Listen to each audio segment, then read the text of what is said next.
Yes, selamat sore semuanya. Salam sejahtera. Kita ketemu lagi di Instagram Live. Oke, jadi kita hari ini akan bahas nyeri kepala pada anak. Kenapa sih kok nyeri kepala pada anak jadi masalah banget ya kelihatannya? Karena sebenarnya memang keluhan ini adalah keluhan nomor satu loh. Keluhan nomor satu anak dibawa ke rumah sakit coba, ya kan? Jadi kelihatannya kayaknya sepele, apa sih cuma sakit kepala doang gitu.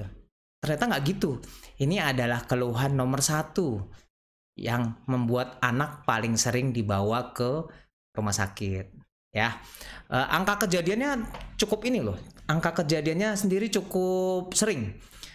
Ternyata pada anak-anak di bawah 18 tahun ya, di bawah 18 tahun 60% pernah mengalami sakit kepala.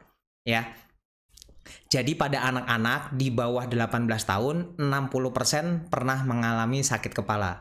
Sedangkan pada dewasa di atas 90% pernah mengalami sakit kepala. Jadi di atas 18 tahun pernah mengalami sakit kepala. Iyalah, kalau duit lagi nggak ada juga sakit kepala, ya kan? Belum kalau ngurusin anak-anak nggak bisa dibilangin sakit kepala lagi ya. Jadi ada banyak hal lah kalau di dewasa yang membuat kita jadi lebih sering sakit kepala. Sedangkan kalau di anak-anak kejadiannya tadi 60%. Nah, kemudian ternyata kalau di penelitian itu sakit kepala juga nggak sepele ternyata. Karena pada anak 4-18 tahun, kalau tadi kan di bawah 18 tahun 60% pernah sakit kepala ya. Tapi kalau pada anak usia 4-18 tahun ternyata 20% itu sakit kepalanya berulang. Jadi bukan cuma kebetulan gitu, dia sakit kepalanya berulang. Bahkan 1,5%, ini pada anak loh, 1,5% itu sakitnya itu bisa disebut kronis, yaitu lebih dari 15 hari dalam sebulan. Coba bayangin ya. Jadi kebayang nih, ini anak umur 4-18 tahun, dia sakit 1,5% anak sakit kepala lebih dari 15 hari dalam sebulan. Jadi dia lebih dari setengah bulan itu cuma sakit kepala terus. Nah, itu kenyataan ya. 1,5%. Jadi kalau 1,5% tuh kalau ada 100 anak, nanti ada 1-2 anak yang dia ngalamin sakit kepala berulang sampai lebih dari 15 hari dalam sebulan. Coba bayangin ya. Itu benar-benar akan ganggu anaknya, akan ganggu orang tuanya juga, ya kan? Ini ada yang nulis nih, kalau anak GTM orang tuanya sakit kepala. Oh pasti. Yang penting jangan sampai stres ya kalau anak GTM. Tenang, saya udah punya 3 anak loh GTM semua. Sampai saya mikir kayaknya kalau nggak GTM jangan-jangan bukan anak saya tuh. Soalnya habis semuanya GTM sih. Tapi ya udah, yang penting kita bersyukur, kita jalanin aja kan. Pada anak sama dewasa hampir sama ya. Cewek lebih sering sakit kepala daripada cowok. Cewek lebih sering sakit kepala dibandingkan cowok. Nah, perbandingannya bisa 3-1 ya. Mungkin karena cowok lebih easy going, karena cewek lebih stresan. Enggak lah, bercanda. Itu cuma penelitian aja. Tapi memang cewek lebih sering ya. Dan biasanya lebih sering terjadi kalau di keluarganya juga ada yang sakit kepala. Jadi misalnya orang tuanya ada yang sakit kepala, anaknya juga sakit kepala. Kalau kakaknya sakit kepala, adiknya juga mungkin kemungkinan sakit kepalanya juga lebih tinggi ya. Kalau kita bicara soal penyebabnya ternyata banyak banget. Penyebabnya banyak banget. Jadi kita bagi dua ya penyebabnya. Ada yang penyebab primer sama penyebab sekunder. Penyebab primer artinya memang otaknya ada masalah lah. Dia sakit kepala karena memang otaknya terjadi gangguan sehingga dia sakit kepala. Sedangkan kalau penyebab sekunder itu karena sebab lain. Kalau ditanya justru sebetulnya yang terbanyak sebetulnya penyebabnya adalah penyebab sekunder ya. Jadi yang terbanyak penyebab sekunder. Penyebab sekunder banyak. Nomor 1 penyebab sekunder, jadi yang nyebabin sakit kepala penyebab terbanyak adalah infeksi virus. Ya, jadi infeksi virus itu identik dengan sakit kepala. Kalau yang udah pernah ngerasain demam berdarah pasti tahu banget lah, itu kepalanya sakit banget, minta ampun sakitnya. Saya udah pernah, dan itu sakitnya ampun-ampunan ya, pusing banget. Kalau yang pernah ngerasain demam-demam aja lah, demam-demam yang lainnya itu juga sama kok sakit kepala Ya, jadi memang itu juga yang sering terbanyak datang ke praktek, anaknya demam terus kok sakit kepala. Ya, itu disebabkan karena virus. Kemudian yang kedua adalah infeksi saluran napas, misalnya sinusitis tuh ya. Sinusitis juga sama. Sinusitis bisa nyebabin sakit kepala. Itu juga banyak yang datang. Anak-anak di atas umur 2 tahun banyak sekali yang mulai ngalamin sinusitis. Karena kan kita udaranya juga kurang bagus ya. Debunya banyak, polusinya makin tinggi, sehari-hari di AC. AC-nya belum diservis-servis, jadinya alergi terus. Akhirnya anaknya sinusitis ya. Jangan lupa servis AC. Kita ngerti sih, ini lagi susah ya semuanya untuk manggil orang, kita deg-degan. Tapi ya jangan lupa lah. Lumayan kok, kita bisa bersihin sendiri kok, jangan lupa ya. Saya aja bersihin sendiri kok. Lumayan lah 2 minggu sekali cuci-cuci AC. Kan demi anak istri. Ya. Kemudian ada beberapa hal lagi, misalnya seperti trauma kepala, jadi benturan di kepala itu juga sakit kepala, penggunaan obat yang berlebihan. Kalau dalam kapasitas saya sebagai dokter saraf anak, obat-obatan kejang tuh salah satu yang bisa bikin sakit kepala. Terus kemudian ada hipertensi juga tuh, tensinya tinggi. Tensi tinggi juga bikin sakit kepala. Emang anak ada yang hipertensi? Ada, ya. Biasanya ada gangguan di ginjal, ya. Jadi hipertensi, terus kemudian infeksi di otak. Infeksi di otak misalnya meningitis ya, radang selaput otak, itu bisa tandanya cuma sakit kepala ya, cuma sakit kepala, demam dan sakit kepala tuh bisa infeksi di otak. Mungkin pernah sempat beberapa hampir setahun yang lalu pernah ada kejadian salah satu keluarga dari orang yang cukup terkenal di Jakarta, anaknya keluhannya cuma sakit kepala doang. Dibilang nggak ada apa-apa, tiba-tiba ternyata setelah diperiksa lebih lanjut ternyata ada meningitis ya, radang selaput otak. Dulu sempat ngetop. Gara-gara kasus itu hampir tiap hari anak yang sakit kepala datang berobat ya, padahal belum tentu ada apa-apa. Nanti kita akan bahas ya, kapan bawa ke rumah sakit, hati-hati kalau apa nanti kita bahas. Kita juga hati-hati kayak perdarahan otak segala macam itu juga bisa sih bikin sakit kepala. Nah, kalau penyebab primer, jadi otaknya sendiri yang memang ada masalah sehingga sakit kepala. Tumor tuh termasuk sekunder ya, karena tumor di otak itu nggak ada hubungannya sama otaknya loh. Dia suatu benda asing yang menekan otaknya. Kalau penyebab primer itu memang otaknya ya, otaknya yang ada masalah. Nah, yang paling sering terjadi pada anak nomor 1 adalah migrain ya. Bukan cuma dewasa loh yang terjadi. Ya, biasanya nomor 1 migrain pada anak. Itu juga cukup sering. Itu penyebab primer. Jadi memang otaknya ngalamin masalah sehingga dia sakit kepala. Ada migrain, kemudian tension type ya. Jadi sakit kepala yang tipe tension. Jadi sakit kepala terus. Nanti saya akan coba bahas deh kalau sempat ya, gimana bedainnya. Terus kemudian cluster, sakit kepala yang cluster. Cluster tuh artinya sekelompok berkelompok kecil.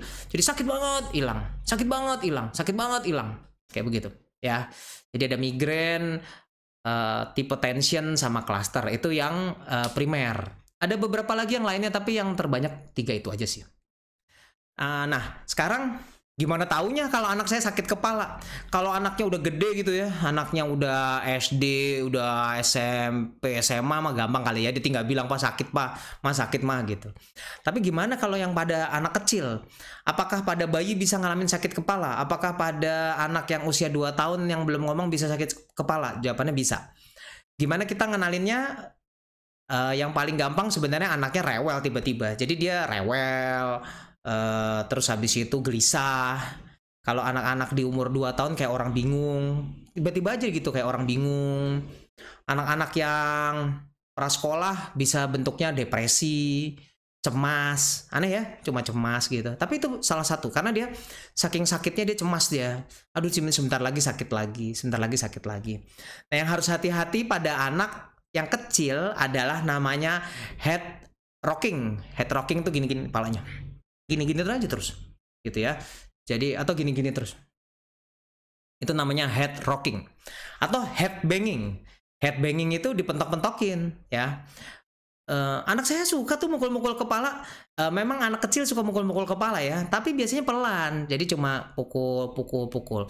Kalau memang ada masalah di otak biasanya dia ini loh. Kalau sakit kepala kenceng banget loh. Dan dia bahkan dijedotin ke dinding pun dia biasanya dia sengaja loh jedotin kepalanya ke dinding dan itu biasa-biasa aja buat dia. ya. Jadi hati-hati kalau ada head banging yang cukup ekstrim gitu ya, ekstrim, jadi tiba-tiba dijedotin gitu. Atau head rocking ya, kepalanya digoyang-goyangin gitu terus saja. Hati-hati mungkin sakit kepala. Jadi yang suka musik rock tiba-tiba head rocking terus ya, nggak ada yang bercanda. Bisa-bisa aja sih buat ngalihin sakit kepala ya.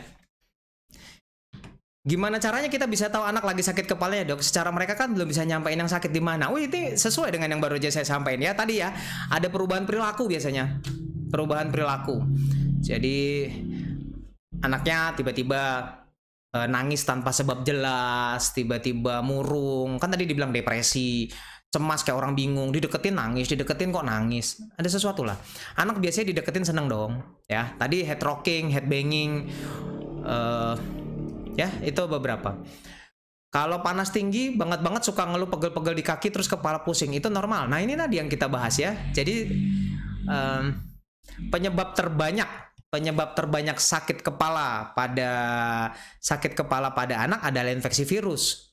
Infeksi virus gejalanya memang yang paling sering sakit kepala ya. Dan yang gejala kedua tersering adalah yang suka kita bilang malaise. Malaise tuh badannya sakit semua, pegel-pegel. Jadi kalau ada anaknya yang panas, terus tiba-tiba sakit kepala sama badannya sakit semua, hampir pasti itu virus mestinya. Emang kalau virus artinya apa? Artinya sembuh sendiri. 75% sembuh sendiri. Ya. Kalau ya tapi tetap aja dong, kalau 5 hari demam ya dibawa lah. Takutnya virusnya demam berdarah. Kalau demam berdarah hari kelima bukan sembuh sendiri tapi malah bisa gawat ya. Biasanya sakit kepala berbarengan dengan demam tinggi. Betul. Tapi kalau virus nggak usah demam tinggi juga sakit loh kepalanya. Kita mestinya dewasa pernah kok ngalamin. Jadi habis batuk pilek gitu ya, nggak enak banget, badannya meriang semua, kepalanya pusing-pusing gitu. Ya, itu suatu hal yang sering terjadi. Ya, jadi tidak harus sampai panasnya tinggi, karena bisa-bisa saja panasnya nggak terlalu tinggi. Kalau anak saya usia 9 tahun, mah mungkin nggak ya melilit sampai sakit kepala. Nah, ini juga ya, membingungkan juga. Jadi melilit sampai sakit kepala. Sebenarnya gini. Jadi ada kalau anak sakit perut akhirnya sampai sakit kepala mesti dibedakan begini. Ada dua soalnya nih. Ini pertanyaan yang sebenarnya keren banget ini ya. Ini pembahasan yang lebih detail. Jadi ada yang anak saking sakitnya, mesti bedakan nih. Anak saking sakit perutnya, dia sampai nggak bisa istirahat, sampai nggak bisa tidur, keganggu tidurnya saking sakit perutnya. Akhirnya karena dia nggak bisa tidur dia sakit kepala. Itu bisa, ya. Itu sakit kepala biasa. Kita sebut migrain lah, bisa tuh ya. Migrain yang dipengaruhi oleh kurang tidur. Tapi ternyata ada yang namanya abdominal migrain, ya. Abdominal migrain. Jadi abdominal migrain adalah anak yang sakit kepala disertai sakit perut memang. Jadi dan biasanya anak usia sekolah. Jadi kalau tadi anak umur 9 tahun tiba-tiba dia bilang anak saya suka sakit perut sampai sakit kepala, hati-hati, jangan-jangan memang abdominal migrain. Abdominal migrain artinya tadi ya, dia sakit, dia abdominal itu perut. Abdomen itu perut. Jadi sakit kepala dan sakit perut yang berbarengan. Nah itu yang jadi masalah adalah itu mengganggu sekali biasanya. Dan bisa nyebabin anaknya jadi malas sekolah, anaknya di sekolah juga nggak selesai, cepat pulang. Pengobatannya sebenarnya sama dengan migrain yang lain ya, nanti kita bahas di belakang. Cuma konsepnya sederhana, adalah selama tidak mengganggu, ya nggak perlu diapa-apain. Kalau ganggu baru diobatin, ya. Sama seperti penyakit lainnya. Kapan dikatakan gangguan? Jawabannya kalau mengganggu. Jadi kalau nggak mengganggu ya sudah, namanya nggak gangguan ya. Kayak tadi, kalau lagi THR belum keluar-keluar, sakit kepala, ganggu nggak? Nggak tahu ya, bisa ganggu bisa nggak. Tapi kalau beneran ganggu namanya gangguan lah ya. Tapi kalau misalnya bener gara-gara masalah keuangan sampai migrain berat, sampai nggak bisa bangun, sampai rasanya kok penglihatan keganggu, penglihatan buram, itu namanya migrain. Jadi udah mengganggu memang. Karena salah satu penyebab migrain adalah stres. Ya. Nah, kita harus tahu dulu hati-hati kapan mungkin ini berbahaya, ya kan? Jadi kapan kita curiga ini berbahaya? Tipe sakit kepala yang kayak apa sih yang harus dibawa, ya kan? Itu sempat beberapa yang sudah menanyakan ke saya di WhatsApp juga. Taunya sakit kepala ini bahaya atau enggak gimana? Terus terang ada cukup banyak petunjuk yang menunjukkan bahwa suatu sakit kepala bisa berbahaya. Saya akan coba baca ya, karena banyak. Nomor satu, yang paling penting nih, yang paling penting. Sakit kepalanya saat anak sedang tidur. Jadi dia lagi tidur, tiba-tiba terbangun sakit kepala. Ya, itu yang paling ditakutin. Karena biasanya hubungannya sama tumor. Jadi, sakit kepalanya timbul pada saat lagi tidur. Jadi dia tidur, tiba-tiba tengah malam terbangun bilang sakit kepala. Ya, belum lama, sekitar beberapa bulan lalu saya dapat kasus seperti itu. Diperiksa, semua dibilang normal, tapi kata kuncinya itu ada. Dia jam 2, jam 3 bangun dengan sakit kepala. Dan ternyata setelah di MRI berulang, ternyata betul, ketahuan ada tumor yang pas awal kecil sekali sehingga nggak kelihatan. Di MRI kedua baru kelihatan. Ya, jadi sakit kepala yang timbulnya pada saat lagi tidur. Jadi di tengah tidur dia terbangun sakit kepala. Atau sakit kepalanya setiap bangun tidur. Itu hati-hati juga. Ya. Jadi setiap bangun tidur malah tambah sakit. Setiap bangun tidur tambah sakit. Bukannya karena perubahan loh. Ya, jadi dia baru bangun tidur aja Melek udah bilang sakit banget nih. Sakit banget. Nggak usah bangun jalan-jalan dulu. Bangun tidur pun sudah sakit. Itu sebenarnya penjelasannya karena pada saat dia posisi tidur, gravitasinya sama ya, kan kalau kita berdiri gravitasi di cairan di badan kita namanya juga air selalu turun ke bawah. Jadi artinya kalau kita berdiri otomatis air kan ke bawah. Karena air tekanannya ke bawah, di otak kita justru tekanannya nggak terlalu tinggi karena semua udah ke bawah kan, gitu. Sedangkan kalau tidur semuanya sama loh, ya kan? Kaki, badan, kepala tekanannya sama semua karena gravitasinya sama. Akhirnya aliran darah ke otak juga cukup tinggi sehingga dia tambah sakit kepala, ya kan. Nggak ada yang tidur berdiri, tidur pasti namanya juga tidur, pasti tidur ya, tiduran. Nah, terus kemudian hati-hati kalau sakit kepalanya pendek dan sangat menyakitkan. Jadi justru nggak bahaya kalau yang gini nih, aduh pagi ini pusing nih, siang tambah pusing, malam kok pusing banget. Itu justru malah rata-rata nggak bahaya. Lebih berbahaya kalau tiba-tiba sakit banget nih, sakit banget 3 jam hilang, nanti besok gitu lagi. Ya, jadi sakit kepalanya pendek.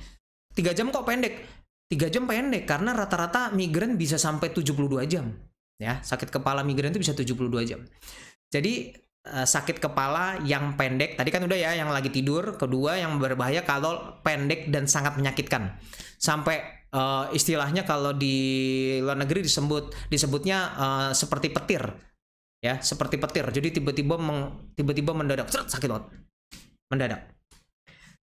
Ada kelainan yang ketiga nih, ada kelainan neurologis, ada kelainan pada pemeriksaan saraf. Jadi kalau diperiksa ada kelainan, sebenarnya nggak harus diperiksa nih. Orang tuanya juga tahu tanda-tanda ada kemungkinan suatu kelainan di otak itu bisa kelihatan. Misalnya apa? Muntah-muntah. Ya.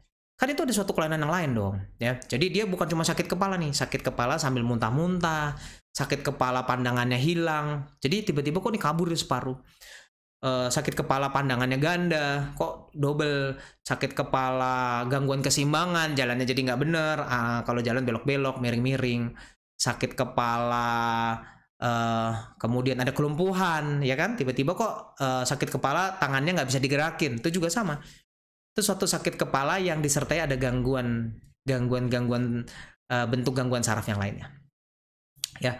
Atau sakit kepala terus nggak sadar, itu juga bisa sih. Sakit kepala terus kok tidur terus ya, nah itu hati-hati tuh. Meningitis suka seperti itu ya, radang selaput otak.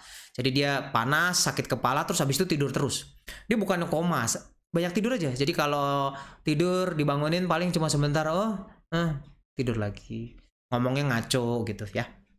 Terus kemudian sakit kepala yang memburuk pada saat berbaring, ya. Sakit kepala yang memburuk pada saat berbaring, batuk, mengedan. Nah, jadi artinya kalau berbaring yang tadi ya kita bahas kan tadi kan, kalau berbaring dia jadi lebih sakit. Itu hati-hati. Sakit kepala pada saat lagi batuk. Maaf ya. Jadi ikut batuk deh. Ya, jadi sakit kepala pada saat batuk. Itu juga bahaya. Sakit kepala pada saat mengedan itu juga bahaya. Karena kalau batuk atau mengedan terus dia sakit kepala, artinya pada saat tekanannya ke otak tinggi, kepalanya sakit. Hati-hati, itu juga mungkin tumor ya. Ya, sakit kepala pada saat batuk, sakit kepala pada saat mengedan atau pada saat berbaring. Terus kemudian kalau sakit kepalanya justru gini, yang mesti hati-hati kita sebutnya namanya progresif kronis. Progresif kronis tuh progresif tuh artinya makin lama makin parah. Kronis artinya panjang. Jadi justru jangan salah ya, harus hati-hati kalau misalnya dibilang gini, 6 bulan yang lalu dia udah sakit kepala tapi biasa aja sih. 3 bulan yang lalu udah mulai sakit kepala sampai kalau pas lagi serangan nggak bisa sekolah. Bulan ini sekarang sepanjang hari sakit udah nggak bisa sekolah sama sekali lah nih tiap hari tuh ya. Progresif kronis. Progresif jadi memburuk tapi kronis. Memburuknya pelan. Nah istilahnya gitulah, memburuknya pelan ya. Terus kemudian ada perubahan kualitas ya, itu tetap harus dibawa lah, hati-hati.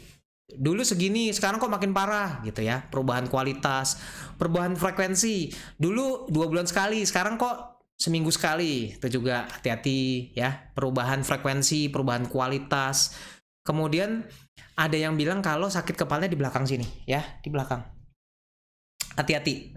Ada orang bilang katanya inilah kolesterol tinggi. Enggak juga sih sebenarnya. Yang mesti hati-hati hipertensi sebenarnya. Ya, di daerah belakang sini yang paling sering suka tensi, tekanan darah itu mungkin terganggu ya. Mesti hati-hati. Terus kemudian yang hati-hati lagi kalau kurangnya respon terhadap pengobatan. Jadi udah diobatin kok nggak ngaruh. Hampir semua migrain itu kalau diobatin ngaruh. Minimal membaik lah. Dikasih berkurang. Kalau nggak sama sekali ya, apalagi cenderung tambah parah, itu sih harus diobatin ya. Nah, terus kemudian durasi. Kalau tiba-tiba dia memburuk dalam 6 bulan terakhir. Kalau tiba-tiba dia memburuk dalam 6 bulan terakhir juga harus hati-hati ya. Karena itu juga mungkin menunjukkan suatu hal yang berbahaya. Ada beberapa lagi yang mesti hati-hati lagi. Banyak yang hati-hati ya. Nggak apa-apa. Nanti kan ini video ini nanti akan bisa diakses di YouTube. Bisa dibaca apa yang saya sampaikan tadi ya. Tapi yang paling penting tadi tuh yang lagi tidur. Terus progresif kronis, pelan-pelan makin parah. Nah terus kemudian kalau sakit kepalanya disertai ada penyakit lain. Misalnya anaknya dengan leukemia lah. Anaknya dengan kanker darah. Kok sekarang sakit kepala terus? Jangan-jangan kita harus takut kankernya sampai ke otak. Misalnya kayak gitu ya. Itu contohnya. Jadi dia udah ada kelainan lain terus sakit kepala. Misalnya tadi anaknya ada gangguan ginjal. Kok sekarang sakit kepala terus? Hati-hati, mungkin hipertensi ya. Perubahan kepribadian. Tadi sempat kita bahas ya. Kalau anaknya tiba-tiba kepribadiannya berubah, kok marah-marah mulu gitu ya. Makin menyendiri. Hati-hati, itu mungkin juga suatu bentuk suatu hal yang berbahaya. Ya, terus kemudian memburuknya pekerjaan sekolah, jadi PR makin jelek, jadi ada mengganggu lah. Pokoknya kalau mengganggu harus dibawa. Terus kemudian gejalanya terkait di leher. Nah, ini nanti ada hubungannya sama meningitis, radang selaput otak. Radang selaput otak hampir selalu kaku kuduk soalnya. Jadi kalau diginiin kaku, itu harus dokter yang periksa sih. Tapi kalau minimal anaknya sakit kepala sambil kok nih lehernya nggak bisa digerakin ya, ayolah tolong dibawa. Ya, itu mungkin suatu hal yang berbahaya. Oke, kita lihat ya pertanyaannya. Head rocking pada waktu makan itu bahayakah atau memang sudah nggak mau? Tergantung ya. Kalau head rockingnya begini mungkin udah nggak mau sih. Kalau head rockingnya begini bukannya berarti artinya mau, minta tambah. Ya, tergantung head rockingnya dong arahnya. Tapi ya biasanya kalau anak udah head rocking terus-terusan begini-begini biasanya udah nggak mau makan sih ya. Jadi kalau emang dia tertarik untuk makan dia akan selalu tengok aja kok, tengok ke makanannya. Kalau udah head rocking terus dia udah nggak mau. Ya. Bahas soal GTM dong kapan-kapan. Dengan senang hati. Nanti kita cari waktu ya. Bahas tentang anak yang GTM. Bisa belajar dari pengalaman orang anak saya GTM semua. Kalau bayi 8 bulan sakit kepala atau head rocking gitu apa yang harus kita lakukan? Nanti kita bahas deh di itu ya di pengobatan. Terus mending ngantri ke dokter aja biar jelas panas dan sakit kepala. Kenapa? Soalnya gini ya, Jadi ada ini anggap bahwa mendingan berobat aja biar tahu juga ya, biar jelas panas sakit kepalanya kenapa. Betul sih, itu salah satu hal yang di Indonesia sebenarnya cukup di Jakarta terutamanya cukup mudah sih sebetulnya. Aduh, anak saya panas sakit kepala ke dokter, dokternya banyak banget. Tapi apa yang saya sampaikan tadi sebenarnya itu sangat berguna buat yang di daerah-daerah. Karena di daerah-daerah itu belum tentu loh semudah itu mengakses dokter. Untuk ngakses dokter aja pilih-pilih banget. Ya beruntunglah kita punya BPJS ya. BPJS ini sangat membantu sekali. Semenjak ada BPJS ini, terus terang masyarakat tertolong sekali loh. Karena dengan gratis ini, masyarakat ada yang datang. Selama ini saya jarang sekali loh dapat tumor-tumor otak gitu ya. Sekarang semenjak ada BPJS, cukup banyak loh kita dapat. Bukan angkanya meningkat sebenarnya. Dari kemarin-kemarin juga mereka juga udah tumor otak. Cuma kan nggak ada uang. Mereka gejalanya baru ringan-ringan mereka nggak bawa gitu. Nah sekarang kan dengan adanya BPJS ini karena biaya udah jadi nggak masalah mereka bisa menyempatkan diri untuk datang ya. Jadi dengan adanya BPJS ini kita sangatlah terbantu sekali sehingga yang tumor lah, yang radang otak lah sekarang kita lebih banyak lah deteksi lebih dini ya kan. Karena sakit kepala mau dibawa bisa ada dokter umum, ada dokter anak ya. Jadi jangan lupa dibayar BPJS-nya, penting loh ya. Demam berdarah minta dibahas. Boleh. Saya udah buat kok sebetulnya, tinggal kita kapan lah bahas ya. Nah ini, ada anak dia jam 12 malam dia bangun dan mengeluh kepala pusing. Dia nutup matanya pakai bantal. Tadi pagi bangun udah baikan dan ceritanya kepala pusing muter-muter gitu. Nggak demam, apakah vertigo? Nah, jadi jam 12 malam dia bangun dan mengeluh kepala pusing. Dia menutup matanya pakai bantal, tadi pagi bangun udah baikan. Nah, ini contoh yang baik. Pertanyaannya gini. Pertanyaan yang penting. Sakit kepalanya dari sebelum tidur apa pas lagi tidur? Kalau dia tadinya nggak sakit kepala, terus kemudian dia tidur, di tengah-tengah malam dia bangun, dia bilang sakit kepala, itu yang kita mesti bawa. Ya, sorry. Ini penting. Tanya, sakit kepalanya dari sebelum tidur atau enggak? Kalau sebelum tidur udah sakit, terus pas tidur dia ngeluh kebangun masih sakit kepalanya, terus dia tutup tutup mukanya pakai bantal, itu mungkin migrain soalnya. Migrain tuh nggak suka cahaya soalnya, ya. Jadi dia biasanya tutup mukanya pakai bantal. Tapi kalau sebelum tidur nggak sakit sama sekali, happy-happy aja, udah semuanya happy-happy, suddenly tidur, tengah malam bangun sakit, minta tolong dong dibawa, ya, nanti kita periksa. Apakah anak kecil berpotensi vertigo? Oh ya, tadi juga pertanyaannya gitu kan ya, vertigo atau bukan? Kalau muter mungkin vertigo. Ya, kalau muter sebenarnya itu yang namanya vertigo. Vertigo adalah pusing berputar. Pusing berputar bisa dua ya, bisa otak kecil, bisa keseimbangan. Makanya kita bilang tadi kalau dia lagi tidur, tiba-tiba dia tengah malam terbangun vertigo, hati-hati, minta tolong dibawa ya. Minta tolong diperiksa. Apakah anak kecil bisa vertigo? Bisa. Ya, vertigo tuh bisa sekali. Dari usia kecil pun bisa. Kan vertigo pusing berputar ya, pusing berputar. Kalau anak yang udah gede tau lah, dia akan bilang ini semua goyang-goyang gitu ya. Kalau yang bayi biasanya kelihatan matanya namanya ada nystagmus. Nystagmus tuh gini. Jadi matanya tiba-tiba gini sendiri. Gitu. Ya boleh matanya gitu-gitu sendiri. Nanti kalau cari di internet adalah nystagmus.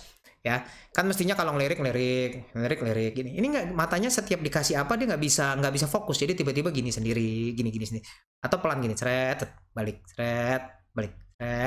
dan itu berulang-ulang ya itu nystagmus. Cerita anakku yang kepala muter di usia 4 tahun cewek, iya ayo dong dibawa. Kalau kepalanya bukan kepalanya muter ya, pusingnya berputar.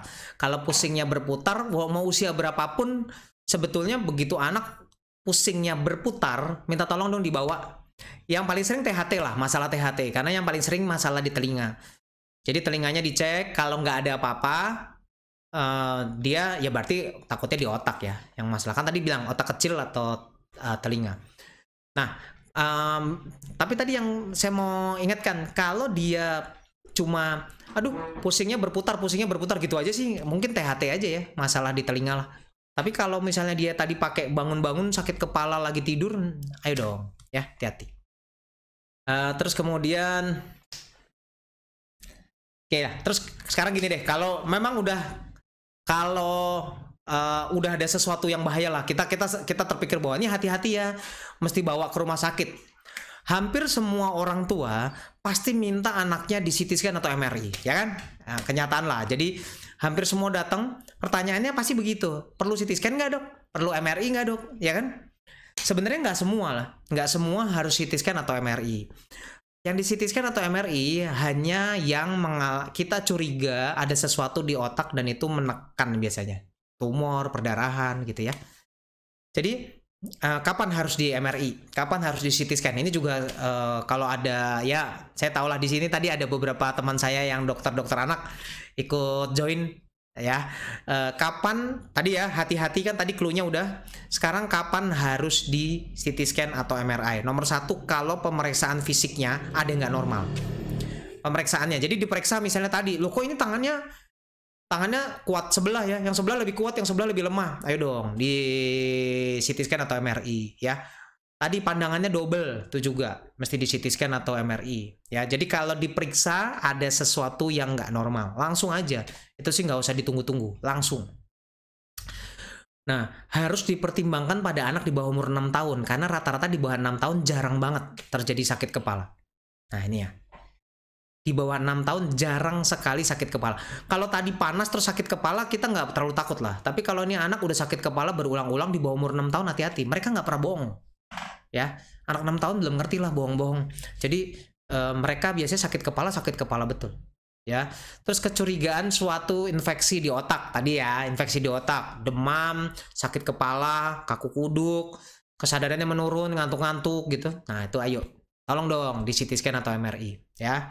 Terus sakit kepala yang parah disertai ada penyakit lainnya. Tadi yang dibilang misalnya ada penyakit ginjal, terus kemudian dia sakit kepala parah. Tadi kan takut ini ya, takut hipertensi. Yang kita takut sebenarnya terus terang yang tumor karena penjalaran tumor ke kepala. Jadi misalnya dia ada kanker di tempat lain gitu ya, ada kanker di badannya, terus kemudian dia sakit kepala, kita takut kankernya sampai ke otak. Misalnya neurofibromatosis itu suatu kelainan bawaan ya, genetik, yang dia bisa jadi ada tumor tumbuh-tumbuh di mana-mana. Kalau tiba-tiba dia udah tahu neurofibromatosis, sakit kepala, ya ayo dong di MRI atau CT scan, siapa tahu tumornya tumbuh di kepala ya. Jadi tadi ada 4, kalau diperiksa ada kelainan ya, hati-hati, perlu dipertimbangkan banget untuk anak di bawah 6 tahun. Terus kemudian kalau kita curiga ada suatu infeksi di otak, atau yang keempat kita ada sakit kepala yang parah disertai ada penyakit lain ya, ada penyakit lain yang memang memungkinkan untuk sampai ke otak. Tuh, ada 4 yang harus di MRI. Jadi nggak semua. Ini ada pertanyaan, anak saya tidurnya terbalik. Ini sih anak saya umur 3,5 tahun tidur selalu di atas jam 2 pagi. Nggak termasuk sih ya. Tapi itu kalau nggak hati-hati ya. Kalau nggak hati-hati sebenarnya ini ada korelasinya sih. Anak saya umur 3,5 tahun tidur selalu di atas jam 2 pagi. Bangunnya sekitar jam 1 siang. Apakah bisa masalah perkembangan? Bisa, karena nanti makannya terganggu. Kan aneh juga ya main tengah malam. Terus habis itu begitu dia kurang tidur, dia akan ngalamin loh sakit kepala. Ya, sakit kepala salah satu mencetusnya kurang tidur. Gimana perbaikinya? Diingat-ingat tipsnya, untuk memperbaiki pola tidur, nomor 1 perbaiki pola bangun. Ya, ingat, untuk memperbaiki pola tidur cuma 1 caranya adalah memperbaiki pola bangun. Kalau bangunnya teratur, tidurnya pasti teratur. Kalau kita selalu excuse, aduh tadi malam tidurnya malam, udahlah nanti siangin dikit deh. Besok lebih siang. Ini kayak gini kan, jadi bangunnya udah jam 1. Sekarang kalau bangunnya jam 1 siang, makan paginya kapan? Ya kan? Gimana perkembangannya nanti takutnya terganggu. Dimajuin lah 1 jam. Anak kalau bangun sering ngeluh pusing, mungkin kekenyangan. Apakah darah rendah? Mungkin kelayangan, apakah darah rendah? Anak-anak kalau bangun sering ngeluh pusing, mungkin kelayangan, apakah darah rendah? Sebenarnya tergantung umur berapa ya ini ya. Tapi kalau emang ragu, cek aja tensinya. Saya salah satu yang memang tensinya juga cukup rendah. Cuma kalau tensinya rendah tuh beda ya. Begini, tadi kan kita membahas ada yang harus hati-hati dengan anak yang kalau bangun tidur, beda ini yang tumor ya. Yang tumor tuh gini, kalau tumor bangun tidur dalam kondisi bangun pun udah langsung bilang, ini sakit banget di kepalaku. Dalam kondisi masih tiduran pun udah sakit. Sedangkan kalau darah rendah enggak. Dia pas masih tidur santai nih. Pas duduk, aduh, kepalanya pusing nih. pas berdiri pusing lagi karena perubahan gravitasi. Jadi bedainnya adalah kalau dia rata-rata kalau tumor sambil tiduran pun masih pusing. Kalau dia misalnya kayak tadi ya, tensinya rendah. Tensi rendah tuh biasanya lagi tidur biasa aja, begitu duduk pusing, begitu berdiri pusing. Sinusitis juga kadang-kadang begitu. Karena sinusitis ada cairan di dalam rongga sinus ya, biasanya ada cairan di sini apa di sini. Dengan perubahan dia baru bikin pusing. Perubahan. Jadi pada saat dia berubah posisi, cairannya bergeser baru pusing. Kalau yang udah pernah sinusitis pasti tahu lah. Saya kan sinusitis, jadi tahu. Tiba-tiba nunduk pusing, tiba-tiba nggak pusing gitu ya. Pusingnya begitu perubahan posisi.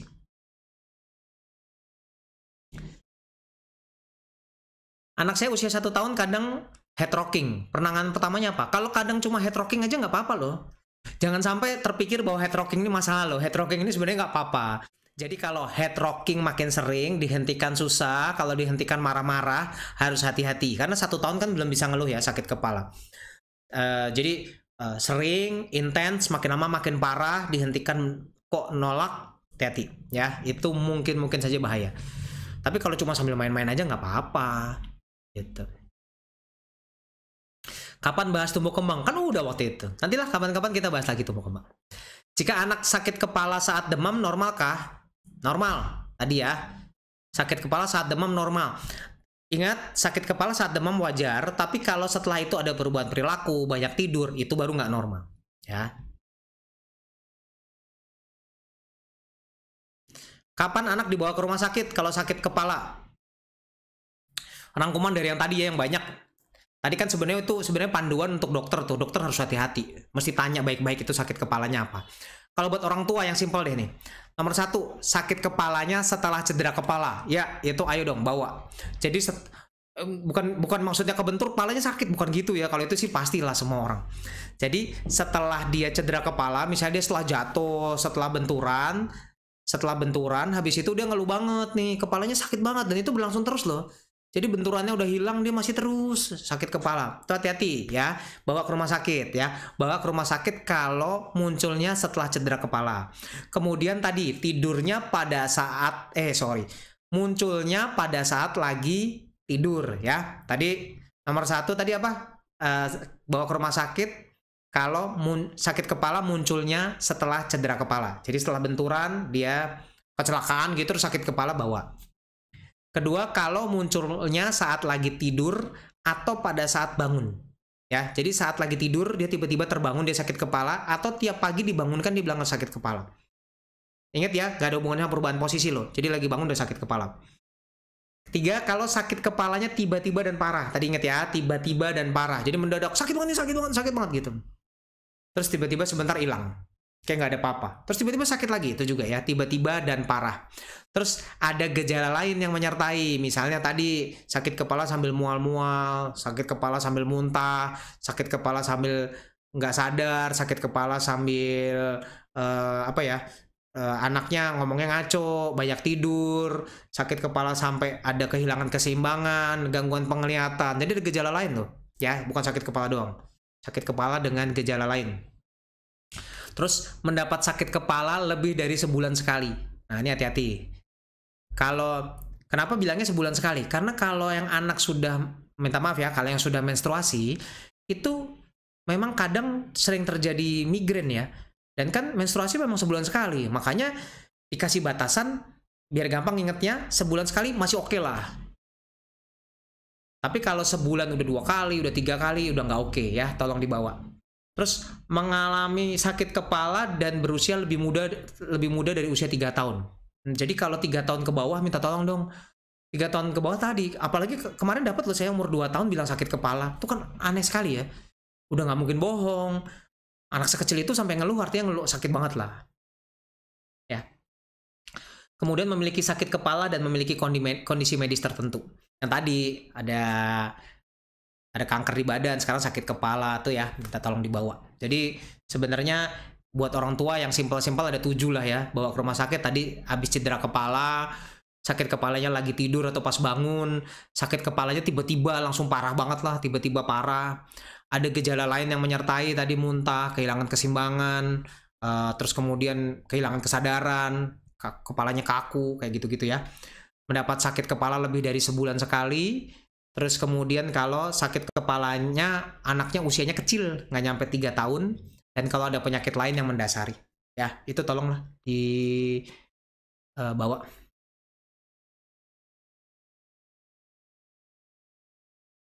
Kalau anak mengeluh kepala pusing, dibawa ke dokter THT. Kalau pusing ditambah dengan sakit kepala, baru bawa ke desa. Enggak juga. Kalau mengeluh kepala pusing yang dibawa ke THT tadi, ini kan kalau mengeluh kepala pusing dibawa ke dokter THT. Kalau kepala pusing tambah sakit kepala, baru dibawa ke desa. Kata kepala pusing hati-hati loh. Yang dibawa ke THT itu kalau vertigo, mutar, bukan pusing ya, muter. Muter dia, bukannya pusing. Kalau anak umur 7 bulan tapi nangis terus-terusan sampai 6 jam, apa sakit kepala? Nah itu juga hati-hati ya. Itu harus dibawa. Ada apa ya umur 7 bulan tapi nangis terus-terusan? At least kita coba carilah. Yang paling sering kan kolik. Yang paling sering umur 7 bulan kolik. Kolik banyak sebabnya. Alergi susu sapi bisa ya. Atau hal-hal lain.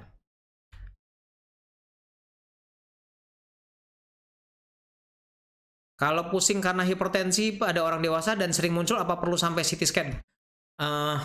Kalau pusing karena hipertensi, ini misalnya, ini dikatakan pada orang dewasa, nggak usah dewasa, di anak juga. Kalau pusing karena hipertensi, jadi udah jelas nih, ada anak atau dewasa tensinya tinggi, dia sering ngeluh pusing, yang perlu diperhatikan ini dulu, pusingnya pas tensinya tinggi atau enggak? Ya, jadi kalau ada anak atau dewasa, kita juga anak adalah yang hipertensi, terutama yang obesitas. Kalau anaknya pusing, ini, jadi dia pusing, terus kemudian diukur tensinya ternyata tinggi, hati-hati. Itu berarti tensinya yang nggak terkontrol, ya kan? Kalau pusing, terus tiba-tiba tensinya tinggi, mungkin aja itu cuma karena tensinya nggak terkontrol, tensinya tinggi dia pusing. Itu masih bisa begitu. Tapi kalau dia pusing, pas tensinya rendah, hati-hati. Jangan-jangan ada sebab lain, ya. Misalnya, kita yang paling takutin adalah stroke sebetulnya. Ya, jadi kita takut stroke. Orang bayangin stroke kan mencong, itu kan kalau parah, ya.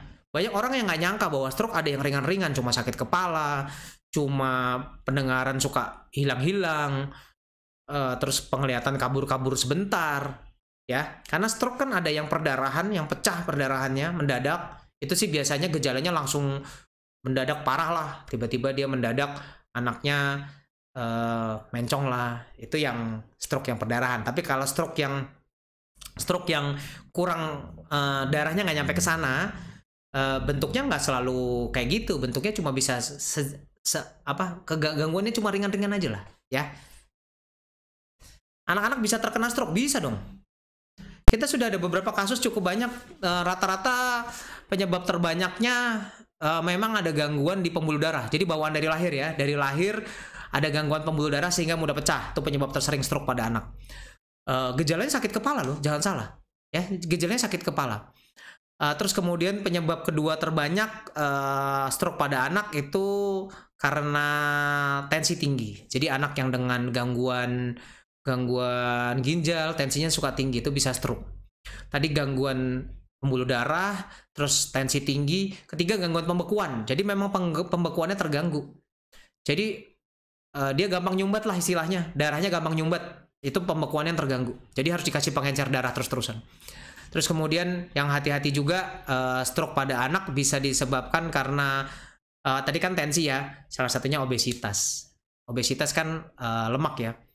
Ingat, jangan kita punya masalah gizi ganda, jadi kita punya masalah yang anak kurus-kurus banget, dan kita punya masalah anak yang gemuk-gemuk banget. Yang gemuk-gemuk ini bukan tanpa masalah loh, jadi minta tolong hati-hati banget. Nah sekarang sebenarnya saya pengen membahas pengobatan ya, tapi saya pengen kenalin sedikit tentang migrain. Kan tadi kan ada yang penyebab yang tadi kan kita banyak ngobrol tentang yang penyebabnya sekunder ya, yang udah karena sebab lain lah, tumor lah, sakit kepala karena sinusitis lah. Nah sekarang yang di anak sendiri, yang gimana tahunya itu sebenarnya cuma migrain? Gimana tahunya itu beneran cuma migrain, bukan suatu hal yang berbahaya lah. Kan tadi yang berbahaya kapan harus dibawa rumah sakit adalah. Nah, kapan kita tahu ini cuma migrain? Ini gejala-gejala migrain. Migrain pada dewasa biasanya cuma sebelah, tapi pada anak suka dua-duanya atau nggak jelas gitu. Tiba-tiba sini sakit, sini sakit, sini sakit ya. Tapi bisa dua-duanya. Nah, Migrain pada anak selalu gradual. Ingat tadi yang bahaya kan kalau tiba-tiba mendadak. Nah, migrain nggak pernah mendadak. Jadi jangan bayangin migrain tiba-tiba nggak ada angin, nggak ada hujan, sakit banget nih. Itu bukan migrain. Itu bahaya. Migrain tadi ya, migrain nomor 1 kalau pada dewasa cuma sebelah. Orang suka bilang migrain kan sakit kepala sebelah. Iya, di dewasa. Di anak bisa semua, bisa pindah-pindah. Terus kemudian sifatnya gradual. Gradual artinya makin lama tambah parah. Jadi dia ringan dulu, makin lama makin berat, ya. Selalu gradual. Terus kemudian sifatnya istilahnya crescendo. Crescendo kalau yang suka main musik tahu ya crescendo. Crescendo itu kalau yang mendadak parah namanya staccato. Kalau crescendo itu naik perlahan nanti turun perlahan. Ya, crescendo. Jadi naik secara perlahan. Naiknya nggak tajam, nggak spike begini. Bukan apa ya? Bukan paku gitulah. Jadi dia naik agak melandai sedikit terus turun gitu. Itu namanya crescendo. Terus kemudian pusingnya biasanya berdenyut. Jadi kayak dut gitu. Nanti itu membedakan sama yang tipe tension. Namanya aja tension. Kalau tension terus-terusan sakit gitu ya. Jadi migrain bilateral semua atau sebelah, sifatnya gradual, pelan-pelan memburuk, nanti pelan-pelan hilang, berdenyut ya, berdenyut. Terus kemudian nyerinya bisa sedang sampai berat dan biasanya ganggu nanti aktivitas. Aktivitasnya terganggu karena pusingnya bisa pusing banget, dari ringan sampai berat banget. Nah, biasanya akan diperparah dengan aktivitas fisik. Jadi kalau udah tahu migrain, udahlah jangan kurang kerjaan malah olahraga ya. Kalau udah tahu migrain, istirahat, tidur. Karena dengan olahraga itu makin parah. Nah, biasanya ada beberapa hal yang membantu, yaitu istirahat di tempat gelap dan tenang. Ya, jadi di tempat gelap dan tenang itu bisa membantu. Lamanya maksimal 3 hari. Jadi kalau pusingnya lebih dari 3 hari juga bukan migrain lah. Ya. Bisa disertai mual, muntah, aura tuh. Kemarin ada yang datang. Pasiennya sakit kepala sama lihat pelangi katanya. Nah, itu aura tuh. Ya. Jadi kalau migrain, hati-hati, biasanya dia bisa lebih merasa nyaman di tempat gelap dan tenang. Terus kemudian suka kadang-kadang disertai gejala lain, mual, muntah, kemudian aura kayak pelangi, kayak suara-suara gitu-gitu ya. Beda ini sama yang tadi tumor gimana? Kan tumor juga muntah-muntah. Kalau tumor beda ya. Kalau tumor rata-rata sakit kepala dan muntahnya terus-terusan gitu. Kalau dia juga nggak sakit kepala juga muntahnya biasanya terus-terusan. Jadi hampir terus-terusan lah. Sedangkan kan kalau migrain ini enggak. Dia jadi sakit kepala dan mual muntahnya pelan-pelan. Dia sakit kepala dikit, pas parah dia muntah-muntah, pas ringan dia hilang. Pelan-pelan. Sedangkan kan tadi kalau tumor gitu, kalau udah sakit ya sakit terus. Ya. Kalau yang tipe tension, kalau tipe tension sakit kepalanya menetap. Sakit kepala terus-terusan aja. Terus. Ya. Beda ya, tadi migrain kan memburuk pelan-pelan. Kalau tipe tension sakit kepalanya terus-terusan. Kalau yang cluster, yang tipe cluster, nah kalau yang cluster ini yang parah nih. Jadi dia tiba-tiba yang tadi tuh yang sakit banget, sakit semua, tiba-tiba mendadak. Dia tiba-tiba kayak apa ya, eksplosif tuh, meledak-meledak, tiba-tiba sakit banget. Tiba-tiba bisa hilang. Lamanya justru sebentar, cuma 3 menit sampai 30 menit. Pendek-pendek loh. Tapi parah. Ya, yang ini biasanya harus diobatin. Karena dia ganggu banget. Tipe cluster ini biasanya nanti ada hubungannya sama otonom. Anaknya jadi ngeces, matanya jadi merah, air mata keluar terus gitu ya kan, itu kan terganggu sampai pilek-pilek, agak aneh. Nah, sekarang gimana cara ngobatinnya deh yang kita bisa lakukan kalau anak sakit kepala? Yang paling bisa kita lakukan nomor 1, suruh anak tidur dah. Ya, jadi kalau sakit kepala nomor 1 tidur. Kalau udah tahu sakit kepala udah jangan pecicilan lah. Tidur. Yang orang tua juga sama. Kalau udah tahu sakit kepala udah dong istirahat. Kerjaannya nanti dulu. Percuma loh diterusin kerjaannya. Anak sakit kepala, dewasa sakit kepala, tapi sambil ngerjain terus kerjaannya kan juga jelek, ya. Tidur. Tidur cuma 2 jam, 3 jam juga udah enakan kok. Ya, tidur. Usahakan tidur. Nah, usahakan tempat gelap dan tenang. Karena tadi kan, yang paling sering pada anak kan, kalau yang primer kan migrain kan. Nah, migrain itu ternyata sangat membaik dengan lampu yang redup dan lingkungan yang tenang. Nggak ada suara berisik lah. Ya. Nah, bisa dibantu dengan kain dingin di kepala. Ini beda ya dengan yang kalau sakit kepala karena demam. Ini cuma yang sakit kepala. Kita bahas yang sakit kepala. Sakit kepala bisa dibantu dengan kain dingin di kepala. Nah, sekarang kalau sakit kepalanya karena demam gimana? Lain. Kalau sakit kepala karena demam itu kompres hangat loh. Menangani demam dengan kompres hangat lain menangani demam. Kalau sakit kepala karena demam yang ditangani demamnya. Sedangkan kalau sakit kepala doang dikompres dingin, ditempelin dingin.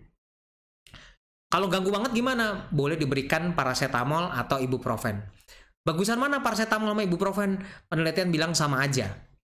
Walaupun banyak orang yang secara ditanya ya berdasarkan pengalaman ibuprofen katanya lebih cepat dan lebih apa ya? Lebih cepat dan lebih baik mengurangi nyeri. Tapi kenyataannya penelitian bilang sama aja. Jadi nggak usah takut. Paracetamol, ibuprofen yang mana yang ada minum aja dulu.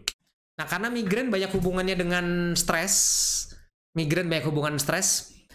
Ada beberapa kondisi yang harus dibantu, yaitu kita orang tua juga harus kasih kondisi yang realistis lah.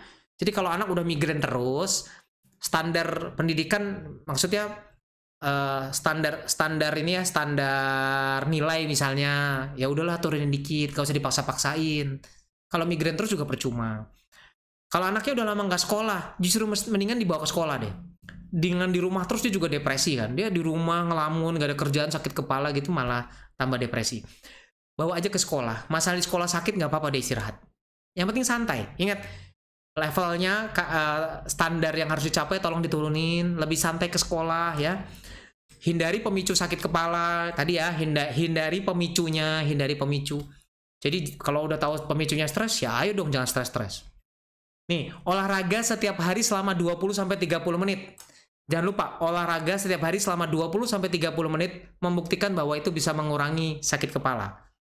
Semangat olahraga ya. Jangan mentang-mentang di rumah terus kita makan tidur doang. Kalau benar ada komorbid itu ada penyakit lain, ya udah penyakit lainnya tolong diatasin ya. Jadi kalau ada gangguan ginjal ya jangan sakit kepalanya direbutin terus, gangguan ginjalnya yang diberesin. Ya, tadi standarnya diturunin, anaknya bawa ke sekolah, hindarin pencetus, ayo dong olahraga. Anak-anak juga ajak dong olahraga, ya. Sama penyakit utamanya diberesin. Pencetus. Nah, ini yang hampir selalu ditanya ini, pencetus. Ada nggak sih hal-hal yang mempermudah sakit kepala? Ada. Nomor 1, tidak makan. Jadi yang diet-diet, terus migrain, nah itu namanya dicari-cari ya. Jadi tidak makan itu menyebabkan sakit kepala, menyebabkan migrain. Jadi tolonglah kalau udah tahu dia diet terus sakit kepala, ya ayolah makanlah, diatur tandanya dietnya terlalu berat ya, diperbaiki. Tidak minum cukup cairan di masa puasa ini. Kalau nanti udah siang-siang udah mulai migrain, berarti besok tolong dong diperhatiin. Jangan-jangan pas sahur cairannya kurang, yang diperbanyak makannya. Padahal yang kita butuh cairannya. Kalau udah tahu begitu, nanti pas buka langsung minum, diperbanyak, minumnya yang diperbanyak ya.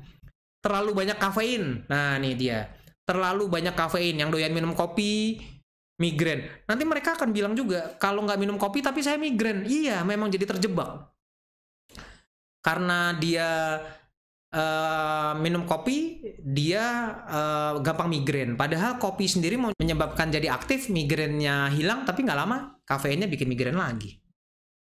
Tidur terlalu banyak atau terlalu sedikit. Jadi kurang tidur sama kebanyakan tidur ternyata juga pengaruh. Tadi yang saya bilang yang tadi anak bangunnya jam 1 siang tuh ya bisa bikin migrain. Stres, tadi kita udah bahas stres. Sama makanan, ada beberapa makanan yang harus dihindarin yaitu bumbu penyedap dan coklat. Makanan dengan bumbu penyedap dan coklat ternyata bisa bikin migrain. Kompres dingin pada dasarnya memang bisa meredakan baik di kepala maupun di leher. Yang penting sebenarnya sifatnya menyamankan, itu aja. Apa beda dampak kompres dingin dan hangat? Kalau buat demam kompres hangat, karena kalau dikompres dingin biasanya nanti suhunya suka lebih tinggi. Jadi jangan kalau lagi demam kompres dingin. Saya waktu masih kecil pernah pusing dan diagnosis kena penyakit tik. Apa tik itu menurun ke anak? Tar dulu loh. Tik itu yang kebiasaannya jadi kedip gini loh, kedip-kedip, goyang-goyang, itu tik loh, nggak ada hubungannya sama sakit kepala. Jadi, tapi bisa saja kan. Nah, tik itu salah satu penyebabnya adalah stres. Jadi kalau stres, anak pernah tahu lah ada temen yang kalau stres langsung tambah kedip-kedip gitu. Nah, itu namanya tik. Hubungannya apa sama Hubungannya apa sama sakit kepala? Sama, penyebabnya stres. Jadi kalau dulu waktu kecil pernah saya tik dan pusing-pusing terus dan tik, loh jangan-jangan stres sebetulnya. Udah lewat juga sih ya. Jadi seperti yang kita udah sampaikan tadi dari awal sampai saat ini, sakit kepala ini adalah salah satu yang gejala bahkan nomor 1 anak dibawa ke rumah sakit ya. Ingat, ini yang paling banyak. Sebagian besar nggak kenapa-napa, sebagian besar ternyata nggak bahaya. Karena memang sakit kepala itu bukan penyakit sebetulnya. Sakit kepala cuma tanda bahwa ada sesuatu yang lain. Sebagian besar nggak bahaya, sebagian besar terbanyak disebabkan cuma infeksi virus. Tapi ada hati-hati ya tadi ya, hati-hati. Terutama kalau yang saya selalu ingat dan minta tolong diingat, kalau dia tiba-tiba terbangun sakit kepala. Atau pas dibangunkan pagi selalu ngeluh sakit kepala, bahkan tanpa pergerakan bangun, duduk, berdiri, dia udah bilang sakit kepala. Minta tolong dibawa. Atau usianya kecil di bawah 3 tahun, atau tadi tuh yang sakit kepalanya mendadak sakit banget. Ada gejala lain, mual muntah, atau memang ada penyakit lain ya yang mendasari, ada penyakit lain yang menyertai sehingga dia sakit kepala. Ya, jadi sakit kepala bisa merupakan petunjuk adanya gangguan lain yang mungkin lebih bahaya. Saya nggak bilang bahwa sakit kepala ini suatu hal yang menakutkan sekali, enggak, tapi ada waktunya di mana sakit kepala ini harus dibawa ke rumah sakit. Karena itu bisa mengganggu kegiatan anak dan sosial anak ya. Oke, kelihatannya cukup sekian Instagram live hari ini. Saya karena kita udah jam 5, sebentar lagi kan jam buka puasa ya. Saya mengucapkan selamat menunaikan ibadah puasa buat yang menjalankannya. Dan karena kita ketemu minggu depan lagi kan ya, harusnya udah lebaran. Jadi saya dengan ini turut mengucapkan selamat Idul Fitri buat yang merayakan. Mohon maaf lahir dan batin. Salam sejahtera untuk kita semua.